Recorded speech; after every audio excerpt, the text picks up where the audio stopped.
बांसुरी की धीमी स्वर लहरियां आश्रम के आंगन में तैर रही थीं। वह कोई राग नहीं था, कोई धुन नहीं, बस एक भावना थी जिसे सुनकर मन अपने आप भीतर चला जाता था। गौरी और सत्यजीत मंदिर के पीछे बने शंख वृक्ष के नीचे बैठे थे। दोनों मौन थे, जैसे कोई प्रश्न बोलने से टूट जाए। हवा भी चुप थी। क्या हम कुछ नया आरंभ करने को तैयार हैं? गौरी की आवाज धीमी थी, पर उसमें कोई संकोच नहीं था। सत्यजीत ने उसकी ओर देखा। मुझे लगता है पहली बार हम एक ही क्षण में जी रहे हैं। वहीं पीछे से आचार्य धन्वंतरी आए। उनके हाथ में 2 कमल पत्र थे। उन्होंने दोनों के बीच बैठते हुए कहा, मिलन केवल शरीर का मेल नहीं है। जब 2 चित्त एक दिशा में प्रवाहित होते हैं और 2 प्राण एक ही लक्ष्य की ओर बढ़ते हैं, तभी संस्कार जन्म लेता है। उन्होंने एक कमल पत्र सत्यजीत की हथेली पर रखा, दूसरा गौरी की ओर बढ़ाया। यह कमल कोई प्रतीक नहीं, यह संकेत है कि तुम दोनों अब निर्माणकर्ता बनने जा रहे हो। यह केवल जीवन का आरंभ नहीं, संस्कृति की पुनर्रचना है। गौरी ने पूछा, क्या केवल भावनाएं ही पर्याप्त हैं? भावनाएं वह बीज हैं, आचार्य बोले, पर भूमि को भी तैयार करना होता है। मन यदि उद्वेलित हो तो बीज भटक जाता है। इसीलिए मिलन का क्षण मन की मौनता से शुरू होता है। सत्यजीत ने आचार्य की ओर देखा। तो क्या इसके लिए हम अभ्यास करें? नहीं, आचार्य मुस्कुराए। अनुभव करो। अभ्यास से अधिक प्रभावशाली वह क्षण होता है जो संपूर्ण स्वीकृति से आता है। गौरी ने कमल पत्र को अपनी हथेली में कसकर पकड़ा, जैसे यह कोई उत्तर था जो वह वर्षों से ढूंढ रही थी। उसने पहली बार सोचा, हम पति पत्नी नहीं, आज हम दोनों एक द्वार हैं, जहां से कोई तीसरा जीवन आने को है। आगामी सुबह की पहली किरण जब आश्रम के पीपल वृक्ष पर गिरी, तो उसकी पत्तियां हल्के कांपते हुए जैसे कुछ कह रही थीं। आचार्य धन्वंतरी वही पीपल के नीचे बैठे थे और उनके सामने गौरी और सत्यजीत, दोनों गंभीर, ध्यानमग्न मुद्रा में। मिलन का क्षण एक ही बार आता है, आचार्य ने कहना शुरू किया, लेकिन उसकी तैयारी कई स्तरों पर होती है। आयुर्वेद कहता है, कला में एक क्षण, काल में एक ऋतु और चित्त में एक अवस्था होती है जब जीवन आने को तैयार होता है। सत्यजीत ने पूछा, आपने ऋतु कहा, क्या आप मौसम की बात कर रहे हैं? आंशिक रूप से, आचार्य बोले, लेकिन ऋतु का मतलब केवल मौसम नहीं, शरीर की आंतरिक दशा भी है। वसंत ऋतु, जब पृथ्वी स्वयं स्फुटन करती है, उसी तरह जब स्त्री और पुरुष के शरीर, मन और वाणी तीनों में समरसता हो, तब वह समय उपयुक्त होता है।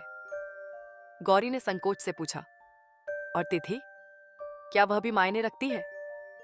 हाँ, आचार्य बोले, जैसे एक बीज को बोने के लिए किसान चंद्रमा की दशा देखता है, उसी तरह गर्भ का बीज भी चंद्रग्रह की स्थिरता चाहता है। द्वितीया, पंचमी, नवमी, ये शांति देने वाली तिथियां मानी जाती हैं, परंतु सबसे बड़ी बात है चित्त की अवस्था।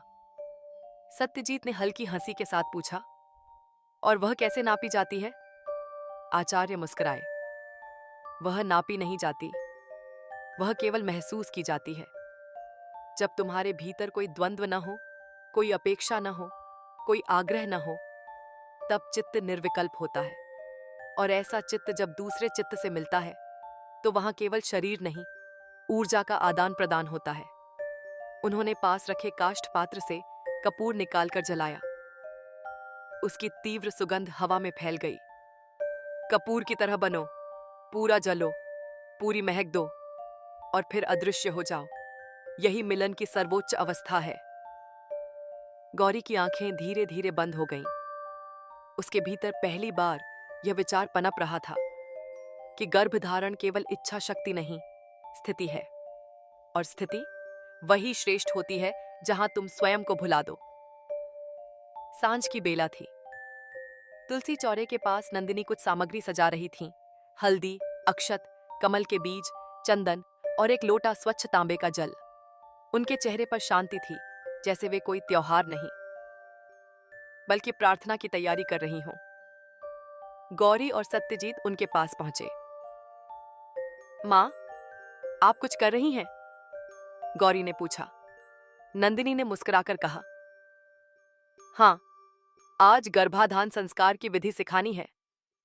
वो जो केवल किताबों में नहीं, स्मृति में जीवित है। उन्होंने दोनों को बैठने का इशारा किया और एक दीप जलाया।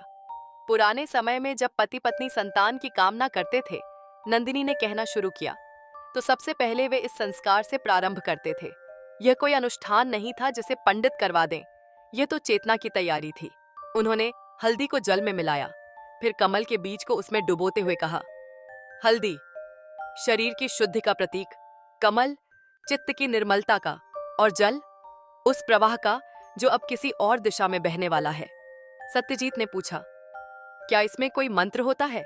नंदिनी ने धीरे से कहा, हाँ, लेकिन वह मंत्र केवल उच्चारण नहीं है, वह संकल्प का स्वर है। उन्होंने एक शांत स्वर में बोलना शुरू किया, ओम ह्रीं गर्भाय नमः, विधिना संयुज्यते चेतसा चेतनम, नवजीवनम समर्पयाम्यहम्। हे गर्भ की शक्ति, मैं चित्त से चैतन्य का मिलन करता हूँ, नवजीवन को समर्पित करता हूँ। गौरी ने मंत्र को धीरे धीरे दोहराया। उसकी आंखें बंद थीं और भीतर कोई कंपन उसकी रीढ़ से ऊपर जा रहा था। नंदिनी ने उन्हें एक दूसरे की हथेलियों पर अक्षत रखकर कहा, यह चावल नहीं, यह असंशय है, इसे मत बिखरने देना।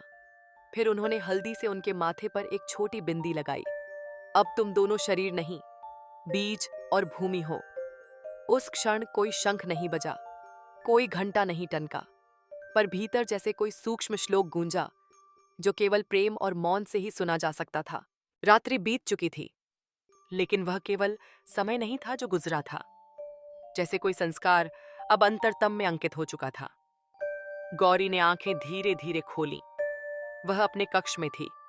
खिड़की से सुबह की हल्की पीली रोशनी भीतर आ रही थी, और उस रोशनी में कुछ था जो कल नहीं था। वह उठा नहीं। उसने अपने हाथ पेट पर रखा। कोई हरकत नहीं थी, कोई स्पष्ट संकेत नहीं, लेकिन भीतर कुछ बोल रहा था, बहुत धीरे, बहुत गहरे। सत्यजीत अब भी सो रहा था। उसकी सांसों की लय शांत थी। गौरी ने उसकी ओर देखा, और पहली बार उसे देखा एक पिता के रूप में। उसने खिड़की के पास रखे दीपक को देखा, वही दीपक जो अग्नि संस्कार में जला था। अब वह बुझा हुआ था, लेकिन उसकी बाती में एक हल्की चमक अब भी थी। गौरी धीरे से बुदबुदाई, तू आ गई है या आ गया है, मैं नहीं जानती, पर अब मैं अकेली नहीं हूं।